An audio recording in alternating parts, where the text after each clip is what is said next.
Hello mga ka-TH. Meron lang ako isang katungan. Ito yung nakikita ko na parang marker. Ano kaya ibig sabihin ito? Ka-TH, ayan o. Ayan o, ayan o. Lilinisan mo natin. Ayan. Para pag ganyan o. Ayan. Parang left foot marker. Ayan o.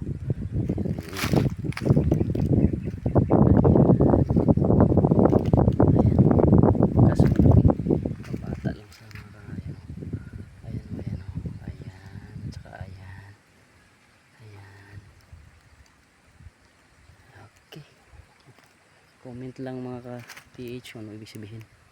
At saka mayroong puno ng mangga. Ayan o.